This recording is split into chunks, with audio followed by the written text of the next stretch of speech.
Bersama saya Azlin Arif dalam rentasan berita edisi 1387. Antara paparan utama. Kezaliman PAS di Terengganu terlondeh lagi. Penduduk Pulau Pinang bukan manusiakah? Anjing kalau tidak makan najis, hidup pun sudah cukup. Tuding jari hanya buka pekung sendiri.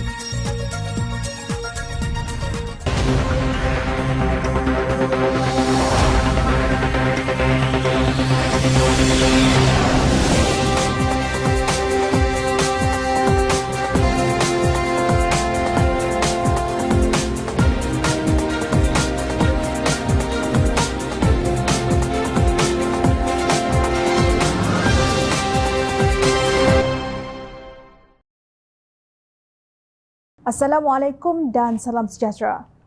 Awal bulan lalu, kecoh satu negara apabila tanah seluas 11,299 meter persegi berdekatan bangunan Badan Perhubungan PAS Negeri Terengganu bernilai 29.3 juta ringgit dikatakan dijual kepada Persatuan Isteri Wakil Rakyat dan Bekas Wakil Rakyat Terengganu Khairunisa dengan hanya RM500,000. The Corporate Secret melaporkan keputusan membabitkan tanah strategik di Kuala Terengganu itu dibuat Menteri Besar Datuk Seri Dr. Ahmad Samsuri Mokhtar dan ahli-ahli Majlis Mesyuarat Kerajaan Negeri. Walau bagaimanapun, pihak pendaftar Tanah Kuala Terengganu dan Majlis Bandaraya Kuala Terengganu MBKT tidak bersetuju tanah itu diserahkan kepada Khairunisa. Konflik kepentingan dalam perkara ini ialah Menteri Besar dan Ahli Esko selaku pembuat keputusan telah menuluskan permohonan isteri Menteri Besar dan isteri Ahli Esko untuk memiliki tanah kerajaan negeri yang bernilai tinggi. Atas konflik kepentingan kerajaan negeri, pimpinan Menteri Besar dan Persatuan Pimpinan Isteri Menteri Besar, bayaran premium yang sepatutnya dikenakan ialah sebanyak RM5.87 juta dikurangkan kepada RM500,000 sahaja, dipetik portal itu lagi. Namun menariknya, Ahmad Samsuri menganggap penjualan tanah kerajaan negeri itu bukanlah satu isu besar. Beliau menjelaskan kononnya segala prosedur yang ditetapkan dipatuhi semasa proses jual beli itu dilakukan. Sambil mendakwa isu berkenaan sengaja ditimbulkan dan disensasikan pihak tertentu kerana pilihan raya negeri PRN semakin mendekat. Sebagai respon, Ahmad Samsuri Mokhtar disyabar untuk berdebat berhubung isu penjualan tanah kerajaan itu dengan pengerusi UMNO Terengganu, Datuk Seri Ahmad Said. Ahmad mencabar pemimpin utama negeri itu untuk berhujah bagi membuktikan tindakan yang dilakukan itu tidak menyalahi undang-undang. Betul kalau dia kata ikut saluran undang-undang masuk mesyuarat semua. Tetapi adakah logik harga tanah bernilai RM29 juta dijual pada harga RM500,000? Bagi saya itu satu pengkhianatan kepada rakyat Terengganu. Saya cabar Menteri Besar berdebat dengan saya. Saya sendiri pernah bekerja sebagai penolong pegawai daerah bahagian tanah, beribu-ribu keping geran tanah saya pernah tanda tangan. Saya tahu undang-undang dan peraturan tanah, katanya. Hebat sungguh kerajaan negeri Terengganu di bawah pentadbiran para ulama yang kononnya berlandaskan Al-Quran dan As-Sunnah yang sewenang-wenangnya mengkhianati rakyat dengan cara menghalalkan cara melalui mesyuarat Esko. Terkini kezaliman kerajaan negeri Terengganu terlondeh sekali lagi. PAS didakwa menjual sebidang tanah bernilai RM11.84 juta kepada koperasi yang dimiliki oleh pimpinan PAS dengan harga yang murah. Tanah tapak pasar malam di Tok Adis, Kuala Ibai seluas 3.5 ekar itu didakwa dijual dengan harga yang murah untuk dibuat projek perumahan oleh kerajaan negeri kepada koperasi itu walaupun telah dibantah oleh beberapa jabatan kerajaan. Kelulusan itu dibuat pada mesyuarat Esko Kerajaan Negeri Terengganu yang dipengerusikan oleh Ahmad Samsuri pada Februari 2021 dengan harga RM2.36 juta sahaja. Namun koperasi berkenaan telah membuat rayuan agar harganya diturunkan lagi.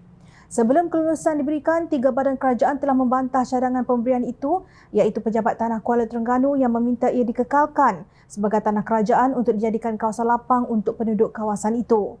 Jabatan Kerja Raya Kuala Terengganu juga membantah cadangan pemberian itu kerana ia perlu dikekalkan sebagai kawasan lapang sebagaimana pelan asal pembangunan. Majlis Bandaraya Kuala Terengganu juga membantah cadangan pemberian itu kerana ia bercanggah dengan pelan asalnya. Pendedahan awal skandal ini dibuat oleh Terengganu Coverage manakala pengarah komunikasi UMNO, Datuk Lokman Adam telah mengulangi dakwaan ini melalui TikTok beliau. Tebukan gemuruh untuk pimpinan PAS yang memperbodohkan rakyatnya sebegitu mudah. Tidak disangka-sangka di sebalik jubah dan serba melilit, kalian hina rakyat dengan pelbagai kebejatan dan kezaliman yang hanya sekadar diselit dicelah pelbagai dalil dan kemunasabahan ciptaan kalian. Satu persatu dilondehkan, dan adakah kali ini Menteri Besar Ahmad Samsuri Mokhtar dan ahli-ahli Majlis Mesyuarat Kerajaan Negeri ingin sekali lagi menyatakan bahawa ianya bukan isu besar. Kalau tidak mahu ikut undang, jangan jadi wakil rakyat. Kalau tidak amanah, jangan jadi exco negeri. Dan kalau tidak tahu tata kelola yang baik mentadbir negeri, sila berambus. Baru semalam, Presiden Pujaan Hati Anda Tan Sri Abdul Hadi Awang menulis dalam Harakah Daily dengan membawa pelbagai dalil dan hujah memunafik dan mengkafirkan orang. Tak kalah para walaun hanya baca tajuk. Apa yang berlaku di Terengganu ini munafik level apa pula? Haji Hadi dan Ahmad Samsuri, sila jawab. Apabila Menteri Besar Perak Datuk Seri Saarani Mohamad berkata beliau sedang mempertimbangkan permohonan daripada Kerajaan Pulau Pinang untuk air terawat daripada Lembaga Air Perak, LAP terus sahaja Razman Zakaria melompat macam kaki ditutup sembilu. Jangan jadi balaci DAP, ujarnya seperti dipetik Harakah Daily. Kata-kata Pesuruhjaya PAS Perak itu seolah-olah Saarani mahu menjual air kepada DAP. Maksudnya Saarani sudah menjadi seorang pentaksub DAP yang membuta tudi. Sedangkan apa yang ahli Parlimen Perak itu ingin lakukan ialah menjualnya kepada Kerajaan Pulau Pinang untuk disalurkan kepada pengguna Pulau Pinang yang terdiri daripada pelbagai kaum, agama, budaya dan ideologi politik. Itu pun menurut Saarani beliau akan melaksanakannya jualan air terawat ke Pulau Pinang setelah keperluan air di Perak dapat dipenuhi. Harus diingat, ramai rakyat Kedah juga hari ini berada di Pulau Pinang kerana mencari rezeki untuk keluarga, ibu bapa dan diri sendiri. Menurut Saarani, Kerajaan Pulau Pinang meminta untuk mengadakan perbincangan dengan Kerajaan Perak berhubung perkara itu. Kerajaan Pulau Pinang berharap kepada Perak setelah Kerajaan Kedah yang ditadbir oleh PAS enggan menjual airnya kepada Pulau Pinang. Mujur Allah Subhanahu Wa Taala tidak izinkan PAS membentuk kerajaan di Perak. Kezaliman pemimpin mereka tiada taranya sehingga rakyat biasa dijadikan mangsa dengan cubaan untuk menafikan air kepada mereka. Saarani mendedahkan bahawa LAP sebenarnya sudah menjual air terawat ke Nimbun Tebal Pulau Pinang melalui air yang disalurkan dari parit buntar di daerah Kerian, Perak dan ia dibayar mengikut kapasiti meter air. Demikian usaha Kerajaan Pulau Pinang dalam memberi perkhidmatan yang terbaik buat rakyatnya. Tapi apa Kerajaan Kelantan yang terdiri daripada pemimpin antaranya meletakkan dengan bangga gelaran ustaz di hadapan namanya, lakukan setelah bertahun-tahun membiarkan rakyat bertahan dengan air karat. Mereka hanya tahu meminta dana daripada Kerajaan Persekutuan, bukan meminta secukupnya tetapi berlebihan daripada keperluan penduduk negeri berkenaan. Perkara ini dibangkitkan oleh Menteri Sumber Asli Alam Sekitar dan Perubahan Iklim, Nik Nazmi Nik Ahmad ketika mengulas permintaan Kerajaan Negeri Kelantan untuk pembangunan fasiliti bagi meningkatkan pengeluaran air bersih sehingga 2,000 juta liter sehari JLH yang melebihi keperluan semasa iaitu kira-kira 500 JLH. Nik Nazmi berkata kerajaan negeri itu telah memohon peruntukan sebanyak 8 bilion ringgit bagi memenuhi permintaan kapasiti yang berkali-kali ganda daripada keperluan negeri yang sepatutnya. Sebab itu kita hendak tengok balik apa yang diperlukan. Pada masa sama, apa yang perlu seiring dengan pembinaan loji rawatan air adalah mengatasi masalah air bersih tidak terhasil NRW. Sebab masalah NRW, jika kita bina loji rawatan air tetapi banyak yang bocor, maka air tak akan sampai kepada pengguna, katanya di petik Bernama. Malangnya, walaupun mereka tahu tak ada duit untuk memperbaiki sistem bekalan air kepada rakyatnya, Air Kelantan Sdn Bhd AKSB masih tanpa rasa bertanggungjawab mengagihkan sagu hati Hari Raya Aidilfitri berjumlah RM10,000 kepada setiap ahli lembaga pengarah syarikat dan RM2,000 kepada setiausaha syarikat selain RM200 kepada kaki tangannya. Cukuplah Kelantan membekalkan air teh tarik yang tidak boleh diminum menerusi paip kepada rakyatnya. Namun, didorong oleh kebencian yang melampau kepada DAP, Razman dan Menteri Besar Kedah Datuk Seri Muhammad Sanusi Maknur sanggup menganiaya rakyat Pulau Pinang dengan menafikan mereka bekalan air bersih. Pulau Pinang yang ditadbir oleh Pakatan Harapan menerusi kepimpinan Ketua Menterinya Chow Kon Yeow ingin membeli air terawat Razman, bukan air mentah Sungai Perak. Setahu Jom Channel Perikatan Nasional, ada beberapa orang ahli parlimen dari Pulau Pinang. Adakah kalian mempertahankan tindakan Muhammad Sanusi dan Razman untuk terus menganiaya penduduk Pulau Pinang yang mengundi Perikatan Nasional pada pilihan raya umum lalu dengan menafikan bekalan air bersih buat mereka? Atau kalian akan ikut perangai syaitan yang pandai berkata-kata itu ini seperti buah kedempung, di luar berisi, di dalam kosong? Kemana tumpahnya kuah kalau tidak ke nasi? Bapa borek, anaknya rintik. Bapa kencing berdiri, anaknya pula kencing berlari. Daripada Presiden sehinggalah kepimpinan atasan dan diwarisi pula oleh puak walaun yang taat setia membuta tuli, kononnya memperjuangkan agama tetapi dengan cara yang amat menjijikkan dan menghina agama sendiri. Semakin hari semakin menjadi-jadi. Kelihatan PAS terus asyik memainkan isu agama dan kaum, kali ini dengan menyamakan isu pemilikan tanah di Pulau Pinang dengan keadaan di Palestin serta Israel. Mengetengahkan isu itu di media sosial, PAS membangkitkan bagaimana Israel menguasai tanah Palestin dari 1.5% pada 1918 sehinggalah rakyat Palestin menjadi pelarian di negara sendiri. Artikel di media sosial PAS itu mendakwa kajian pada 2010 mendapati pemilikan tanah orang Melayu di Pulau Pinang hanya tinggal 27%. Parti itu mendakwa Pulau Pinang membuat rampasan bersistem dalam mengambil alih pemilikan dan menguasai kawasan yang asalnya majoriti Melayu Islam. Perkara itu dakwa mereka dibuat dengan menukar status tanah luar bandar kepada bandar serta membuat projek mega dan pembangunan mewah. PAS bagaimanapun tidak mengemukakan bukti terhadap dakwaan tersebut. Jika perkara ini tidak dihalang, tidak mustahil 50 tahun akan datang lenyaplah orang Melayu di tanah air mereka sendiri, katanya. Sementara itu, kempen PAS itu mengejutkan anggota Parlimen Kerajaan yang menganggapnya sebagai naratif politik sempit. Amat mengejutkan, PAS merendahkan keabsahan perjuangan rakyat Palestin untuk menyesuaikan dengan naratif politik sempit mereka, kata anggota Parlimen Bangi Syarizan Johan di media sosialnya. PAS sebelum ini membangkitkan beberapa isu berkaitan agama dan kaum seperti menuduh DAP sebagai komunis selain mendakwa orang bukan Melayu paling banyak memberi rasuah. Polis Diraja Malaysia pada April lalu menubuhkan pasukan khas siasatan membabitkan isu 3R, bangsa, agama dan raja. PAS kini menjalankan kempen Kalih Pulau Pinang dalam rangka mereka menyerang kubu kuat DAP itu dalam pilihan raya negeri itu tidak lama lagi. DAP menguasai Pulau Pinang sejak 2008 ketika parti itu bersama Gabungan Pakatan Rakyat yang dianggotai PKR dan PAS ketika itu sekaligus mengetepikan penguasaan lama Gerakan dan BN. Kegilaan apakah ini? Tindakan PAS menyamakan kerajaan negeri Pulau Pinang dengan rejim Zionis bukan sahaja menghina perjuangan pembebasan Palestin, malah cuba mencetuskan ketegangan kaum di negara ini. Ahli Parlimen Bukit Mertajam, Stephen Sim Chi Kiong berkata demikian bagi mengulas artikel di media sosial PAS yang menyamakan isu pemilikan tanah di Pulau Pinang dengan keadaan di Palestin. Tulisan tersebut bukan sahaja telah menghina perjuangan pembebasan Palestin, malah cuba mencetuskan ketegangan di kalangan masyarakat majmuk. Penggunaan data yang meragukan untuk mewujudkan persepsi buruk terhadap kerajaan negeri Pulau Pinang sangat mengecewakan ketika kerajaan negeri Pulau Pinang terus berusaha untuk memastikan pembangunan negeri yang lebih adil agar tiada golongan yang tercicir. Jelas PAS berniat jahat dalam hal ini, katanya dalam kenyataan. Menjawab dakwaan itu, Sim berkata kerajaan Pulau Pinang telah melaksanakan dasar menegakkan syiar Islam selain menyediakan perumahan mampu milik dan menyokong hak perumahan di kampung-kampung peneroka.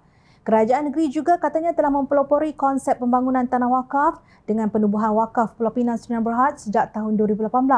Badan ini bertujuan untuk memajukan tanah wakaf dalam negeri dan kini mempunyai pelbagai projek pembangunan dengan anggaran nilai pembangunan kasar atau Gross Development Value GDV hampir 1.5 bilion ringgit, jelasnya. Anjing kalau tidak makan najis, menghidup pun sudah mencukupi. PAS sebenarnya satu entiti yang sangat memalukan dan menjijikkan. Sedarkah anda?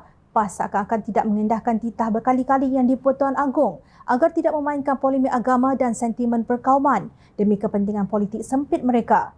Mereka tidak pernah rasa bersalah untuk berbuat demikian demi agenda politik zaman batu yang mereka bawa.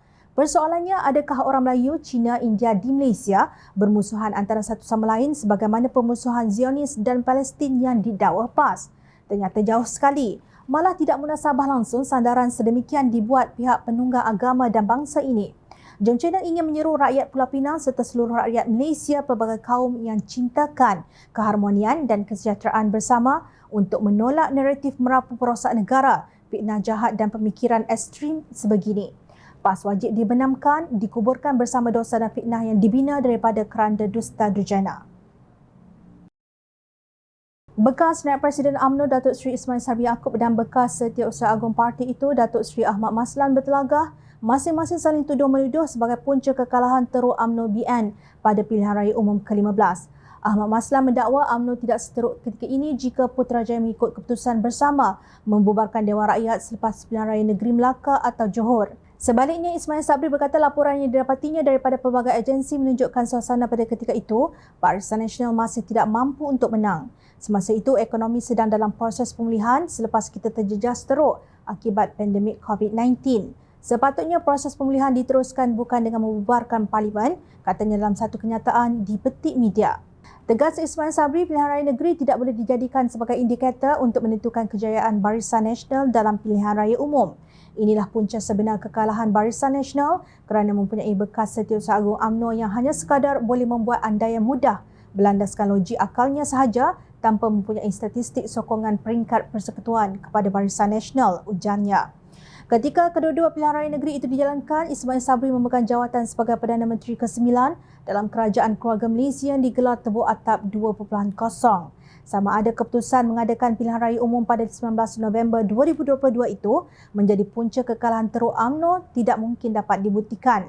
Setelah Tan Sri Mahyadin Mak Yassin menjadi Perdana Menteri ke-8 selepas langkah Sheraton pada hujung Februari 2020, beliau terus mengenakan Perintah Kawalan Pergerakan PKP, Perintah Kawalan Pergerakan Bersyarat PKPB dan Perintah Kawalan Pergerakan Pemulihan PKPP pada sepanjang tarikh 18 Mac 2020 hingga 31 Disember 2020. Kemudian Parlimen digantung pada 12 Januari 2021 susulan pengisytiharan darurat. Ia tamat pada 21 Julai 2021 berdasarkan pengumuman Menteri Undang-Undang yang juga Setiausaha Agung PAS Datuk Seri Taqiyuddin Hassan pada 26 Julai 2021. Mahyadin yang juga pengurusi Perikatan Nasional melancarkan program Jana Wibawa sebagai inisiatif rangsangan ekonomi untuk membantu kontraktor Bumiputera yang terjejas akibat COVID-19 pada November 2020 iaitu dalam masa PKPP. Jana Wibawa ini diteruskan setelah Ismail Sabri mengambil alih Putrajaya pada 21 Ogos 2021. Bagaimanapun, 2 tahun kemudian, Perdana Menteri ke-10, Datuk Seri Anwar Ibrahim yang juga Menteri Kewangan berkata, kerajaan melakukan rundingan semula projek Jana Wibawa kerana didakwa berlaku banyak pelanggaran peraturan kewangan, antaranya terdapat syarikat Cina di Johor yang dibumiputerakan turut menerima projek berkenaan. Susulan siasatan Suruhanjaya Pencegahan Rasuah Malaysia SPRM, beberapa pemimpin bersatu didakwa dengan pelbagai pertuduhan berhubung Jana Wibawa. Berdasarkan laporan media, pelbagai kesalahan berhubung Jana Wibawa itu berlaku antara 1 Mac 2020 hingga 8 Julai 2022. Menurut laporan, mereka yang berhadapan dengan pertuduhan tersebut ada yang mencecah ratusan juta ringgit. Mahyadin yang turut didakwa dengan 6 pertuduhan berkata dana di dalam akaun bersatu adalah derma politik.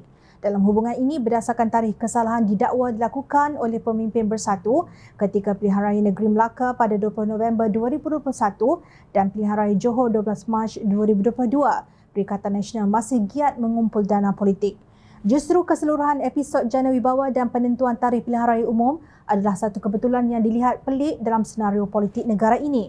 Lebih pelik lagi apabila Ismail Sabri yang berada dalam Kabinet Mahyadin sebagai Menteri Kanan dan kemudian Perdana Menteri ke-9 pada Ogos 2021 tidak menyedari pengaliran dana yang didakwa berhubung projek Jana Wibawa ke dalam kantung bersatu. Justru jika Ahmad Maslan dikatakan gagal mempertahankan UMNO, beliau juga gagal bukan sedikit. Buktinya kerusi Parlimen dan Dewan Undangan Negeri Pahang pun banyak yang jatuh kepada Perikatan Nasional. Pemimpin UMNO janganlah menangisi susu yang tumpah. Move on. Sebaik-baiknya usah tuding jari sesama sendiri takut terbuka pekong yang tersembunyi. Ingat, rakyat sentiasa memahati. Jam Channel ingin mengucapkan jutaan terima kasih kepada para penyokong Jam Channel dan kepada yang berminat untuk memberikan sumbangan bagi membolehkan kami meneruskan perjuangan menyampaikan berita yang benar. Sumbangan boleh dibuat melalui akaun bank yang tertera. Suara rakyat kami sampaikan demi negara tercinta. Teruskan bersama kami di Jom Channel untuk mendapatkan berita politik tanah air. Saya Azrin Arif, terima kasih. Assalamualaikum dan salam sejahtera.